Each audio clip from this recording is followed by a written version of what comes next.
Hai teman-teman yang berbahagia, berjumpa kembali dengan saya Dr. Andri, spesialis kedokteran jiwa dari Rumah Sakit EMC Alam Sutra, Tangerang. Di kesempatan kali ini, saya ingin menjawab pertanyaan banyak teman-teman, terutama kaitannya dengan apakah orang atau ibu yang sedang hamil dan menyusui bisa tetap menggunakan obat-obatan untuk mengatasi gangguan kecemasannya atau gejala-gejala psikosomatik atau bahkan depresi sekalipun. Teman-teman, kita tahu bahwa beberapa penelitian yang dikaitkan dengan penggunaan obat antidepresan pada keadaan-keadaan seperti postpartum depression atau depresi setelah melahirkan itu sebenarnya sudah dilakukan banyak sejak tahun 2010. Artinya sudah lebih dari sekitar 11 tahun yang lalu. Salah satunya saya pernah mendapatkan informasi ini dari salah satu jurnal ya yang saya dapatkan itu di tahun 2010 ya di Clinical Obstetric Gynecology ya antidepressant medication used during breastfeeding ya dikaitkan oleh pengarangnya Teresa Lanza dan Catherine Wisner. Ya, dua orang ini yang berkaitan dengan penggunaan antidepresan pada saat menyusui. Dan hasilnya sendiri mengatakan memang tidak terlalu dominan adanya sesuatu yang perlu dikhawatirkan, terutama untuk penggunaan antidepresan yang biasa, ya, misalnya SSRI, serotonin selective reuptake inhibitor, seperti fluoxetine, kemudian sertraline, ya, kemudian juga beberapa kondisi golongan trisiklik seperti amitriptyline, dan juga escitalopram salah satu contoh yang paling sering dikaitkan. Dikaitkan dengan apa sebenarnya kalau kondisi berkaitan dengan breastfeeding adalah kalau ini si ibu nih makan obat, kemudian makan obat itu diukur level dari obat tersebut di darah orang tersebut atau serum levelnya diukur. Nah, kemudian dilihat nih, ternyata ada nggak peningkatan juga di bayinya yang menyusui, ya. Dan ternyata tidak ditemukan secara signifikan, dan juga ada yang bahkan sama sekali tidak ditemukan. Kemudian dikaitkan dengan apakah dampaknya terhadap si bayi tersebut juga tidak ditemukan, karena begitu kecilnya kalaupun ditemukan di dalam air susu ibunya dan diminum oleh si bayinya. Intinya memang tidak ada hal-hal yang terlalu signifikan yang perlu dikhawatirkan ya. Sebagai kesimpulannya di dalam penggunaan obat ini, maka biasanya kita bicarakan kalau bisa dosisnya tidak terlalu tinggi langsung ya, pelan-pelan dulu, dan kalau misalnya memang bisa membantu diri pasien itu tanpa pengobatan tentunya akan jauh lebih baik. Nah, selalu kita melihat bahwa indikasinya tentunya harus jelas. Karena kalau indikasinya nggak jelas, maka akan sulit sekali terkait dengan kondisi seperti ini. Nah, problemnya teman-teman semua, kita harus perhatikan dulu bahwa datanya, yang kalau kita melihat di sini, datanya itu harus terkait dengan apakah kondisi seperti ini bisa kita lakukan terus ya, penggunaan obat ini untuk jangka panjangnya, terutama untuk pasien-pasien yang memang memerlukan pengobatan jangka panjang. Nah, seperti itu. Nah, kalau misalnya penggunaan untuk sedang hamil, maka yang paling harus diperhatikan adalah ada beberapa obat yang memang tidak disarankan. Misalnya penggunaan golongan benzodiazepin seperti alprazolam ya. Merek terkenalnya banyak sekali. Itu tidak disarankan memang untuk digunakan di masa-masa kehamilan. Terutama pasien seringkali dikaitkan dengan kehamilan trimester pertama. Jadi kalau trimester pertama sebaiknya tidak menggunakan obat dulu ya kalau bisa. Nah, kalau nanti sudah trimester kedua dan ketiga gitu ya, itu masih bisa menggunakan.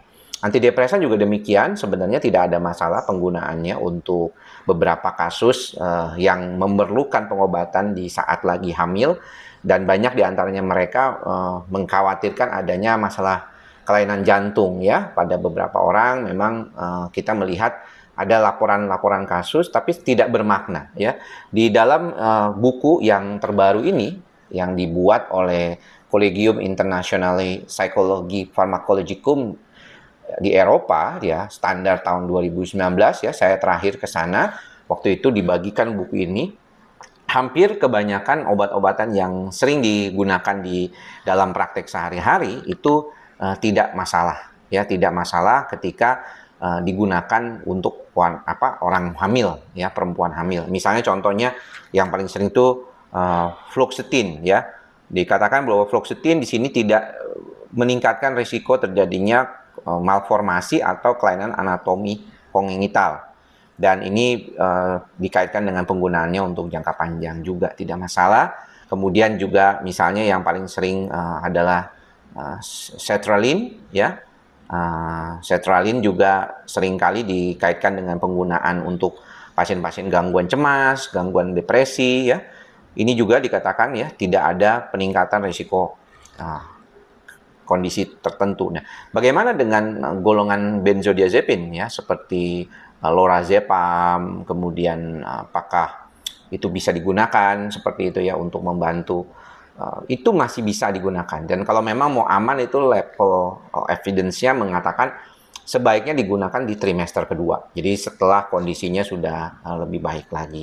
Nah, beberapa obat tidur juga dikatakan bahwa tidak meningkatkan risiko, ya, zolpidem itu juga tidak meningkatkan risiko. Kemudian juga yang mungkin seringkali diberikan di dalam praktek misalnya clonazepam, ya, clonazepam itu juga di sini, ya, saya sambil cari-cari nih supaya, nah, dan ini dikatakan tidak, ya, menjadi risiko, ya. Nah, bisa jadi meningkat sebagai komplikasi hanya kalau misalnya dikombinasikan dengan obat golongan SSRI, itu memang bisa terjadi. Maka daripada itu, kebanyakan kalau kita mau kasih benzodiazepin aja gitu, terbalik. Kalau mau dikasih antidepresan aja. Tapi kalau misalnya memang kecenderungannya cemas, saya sih lebih saranin pakai obat anti cemasnya gitu, ya, yang lebih cemasnya. Kalau depresi, nah harus antidepresannya dong tentunya. Kalau cemas, psikosomatik, maka cemasnya dulu. Dan secara umum kalau bisa memang tidak digunakan terus-terusan, ya. Intermittent tentunya akan jauh lebih baik, ya. Seperti misal salah satu obat tidur dan obat cemas juga, lorazepam juga dikatakan sebenarnya tidak menyebabkan terjadinya peningkatan, ya. Cuman orang suka nanya, dok, kalau alprazolam, memang alprazolam itu ada beberapa yang masih mengingat teori lama bahwa dia tidak disarankan penggunaannya kalau untuk gangguan yang sifatnya itu gangguan kecemasan ataupun panic attack, ya. Jadi kita gantinya ke lorazepam. Sebentar nih, saya coba cek dulu.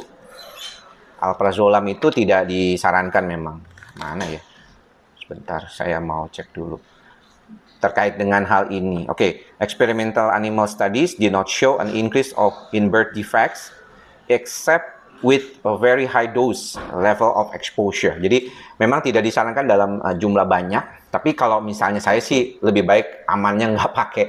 Ya, jadi teman-teman, demikian, ini pertanyaan yang sudah lama dan saya harus memikirkan matang-matang dulu karena tidak semua dokter juga membaca, ya. Jadi tidak semuanya update dalam teori terkait dengan penggunaan obat-obatan untuk wanita hamil, ya, karena kebanyakan pasti takut lah, ya. Bahkan dokter obgyn sendiri, saya pernah beberapa kali bertemu pasien dokter obgynnya itu marah gitu, ya, karena dia makan obat dari psikiatri. Pada kasus-kasus tertentu seperti depresi, bipolar, schizophrenia, maka tidak disarankan untuk lepas obat, sehingga teman-teman harus berkonsultasi ke dokter jiwa yang mengatakan ini bisa digunakan, dan dibandingkan risiko dan benefit atau keuntungannya, pastinya benefitnya jauh lebih baik. Demikian apa yang bisa saya sampaikan. Mudah-mudahan bermanfaat, ya, buat teman-teman. Sampai bertemu lagi di lain kesempatan. Semoga semua makhluk berbahagia. Salam sehat jiwa. Bye-bye.